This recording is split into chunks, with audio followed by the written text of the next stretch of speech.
വാക്കുകൾ. വാക്കിനേക്കാൾ തൂക്കമില്ലയോ ഊക്കൻ ഭൂമിക്ക് പോലുമേ എന്ന ഈരടിയിൽ നിന്ന് തന്നെ നമുക്ക് തുടങ്ങാം. വാക്കുകൾക്ക് മറ്റു വ്യക്തികളെ ഉയർത്തുവാനും തളർത്തുവാനും ശേഷിയുള്ളവയാണ്. അവ യുദ്ധങ്ങൾ വരുത്തിവെക്കുവാനും ഒരു വ്യക്തിയെ തൻ്റെ ഉയരങ്ങളിലേക്ക് എത്തിക്കുവാനും ഒരു വ്യക്തിയെ താഴ്മയിലേക്ക് അടിച്ചമർത്തുവാനും യുദ്ധങ്ങൾ നിർത്തുവാനും എല്ലാത്തിനും ശേഷിയുള്ളതിനാലാണ് വാക്കുകളെ വളരെ ചെറുപ്പത്തിൽ നിന്ന് തന്നെ സൂക്ഷിച്ചുപയോഗിക്കണം എന്ന് പറഞ്ഞ് പഠിപ്പിക്കുന്നത്. ചില വാക്കുകൾക്ക് അമ്പിനേക്കാളും വാളിനേക്കാളും മൂർച്ചയുള്ളതാണ്.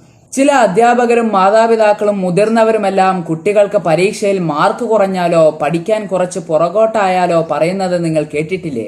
നീ എന്തിനാണ് സ്കൂളിലേക്ക് പോകുന്നത്? നീ എന്താണ് ചെയ്യുന്നത്? പക്ഷേ അപ്പോൾ നാം ഒരു കാര്യം മറന്നു പോവുകയാണ്. അങ്ങനെ നാം ഒരു കുട്ടിയുടെ മുഖത്ത് നോക്കി ചോദിക്കുമ്പോൾ ആ കുട്ടിയുടെ മനസ്സിലുണ്ടാകുന്ന കറുത്ത തിരമാലകളുടെ ആഘാതം അത് വളരെ വലുതാണ്. അത് അവനെ മാനസികമായ സമ്മർദ്ദത്തിലേക്ക് ആഴ്ത്തുന്നു. മറിച്ച് ഒരു കുട്ടി എന്തെങ്കിലും ഒരു കാര്യം ചെയ്യുമ്പോൾ ഗ്രേറ്റ്, എക്സലന്റ് എന്നിങ്ങനെ ആ കുട്ടിയുടെ മുഖത്ത് നോക്കി പറയുമ്പോൾ അവനത് ആഹ്ലാദമുണ്ടാക്കുന്നു, അവനത് മനസ്സിൽ സന്തോഷമുണ്ടാക്കുന്നു. ആ സന്തോഷം അവനെ ഉയരങ്ങളിൽ എത്തിക്കുവാൻ സഹായിക്കുകയും ചെയ്യുന്നു. വാക്കുകൾ സൃഷ്ടികളുടെ താക്കോലാണ്. ആദിയിൽ വചനമുണ്ടായി എന്ന് ബൈബിളും ഇന്നമാ അംറുഹു ഇദാ അറാദ ഷൈഅൻ അൻ യഖൂല ലഹു കുൻ ഫയകൂൻ, ഉണ്ടാകൂ എന്ന് പറഞ്ഞപ്പോൾ എല്ലാം ഉണ്ടായി എന്ന് ഖുർആനും ഈ പ്രപഞ്ചത്തിലെ എല്ലാ സൃഷ്ടികളുടെയും തുടക്കം ഓംകാരത്തിൽ നിന്നാണ് എന്ന് ഹിന്ദു പുരാണങ്ങളും നമ്മെ പഠിപ്പിക്കുന്നു.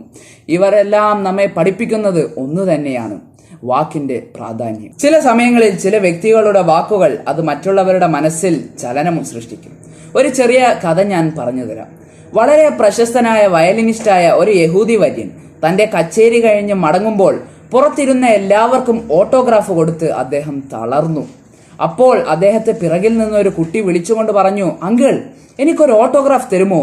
അദ്ദേഹം ആ കുട്ടിയോട് മറുപടി പറഞ്ഞു, ഇന്നിനി വയ്യ, ഞാൻ തളർന്നു.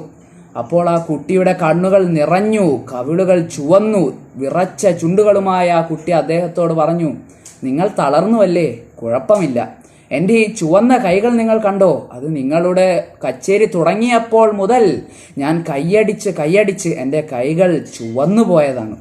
ഈ വാക്കുകൾ കേട്ട് അദ്ദേഹം അമ്പരന്നു പോയി. അദ്ദേഹം ആ കുട്ടിയുടെ ഓട്ടോഗ്രാഫ് പുസ്തകം വാങ്ങിച്ച് അതിൽ എല്ലാ പേജുകളിലും ഒപ്പിട്ട് കൊടുത്തു. എന്നിട്ട് അദ്ദേഹം ചോദിച്ചു, നിനക്കിനി എവിടെയാണ് ഒപ്പിട്ട് തരേണ്ടത്? അപ്പോൾ ആ കുട്ടി ഒരു മറുപടി പറഞ്ഞു, കലാകാരനായ താങ്കൾ എൻ്റെ മനസ്സിൽ, എൻ്റെ ഹൃദയത്തിൽ ഒരു ഒപ്പിട്ട് തരുമോ? കാലങ്ങൾക്കിപ്പുറം അദ്ദേഹം പറയുകയാണ്, എൻ്റെ മാതാപിതാക്കളിൽ നിന്നും ഗുരുനാഥന്മാരിൽ നിന്നും കേട്ടതിലപ്പുറം ആ ചെറിയ കുട്ടിയുടെ വാക്കുകൾ അതെൻ്റെ മനസ്സിനെ വളരെയധികം സ്വാധീനിച്ചു. എൻ്റെ മനസ്സിൻ്റെ അടിത്തറകൾ വരെ ആ വാക്കുകൾ സ്പർശിച്ചു. നമ്മുടെ പഞ്ചേന്ദ്രിയങ്ങളിൽ 4 അത് തുറന്നാണിരിക്കുന്നത്. പക്ഷേ 5-മതൊരെണ്ണം നമ്മുടെ നാവ്, അത് പല്ലുകൊണ്ടും ചുണ്ടുകൊണ്ടും അടച്ച് വഴുവഴുപ്പുള്ള ഒരു സ്ഥലത്ത് സൃഷ്ടിക്കുമ്പോൾ തന്നെ ദൈവം പൂട്ടിവെച്ചിരിക്കുന്നത് എന്തിനാണെന്ന് നിങ്ങൾക്കറിയുമോ? Slip of tongue വരാതിരിക്കുവാനാണ്.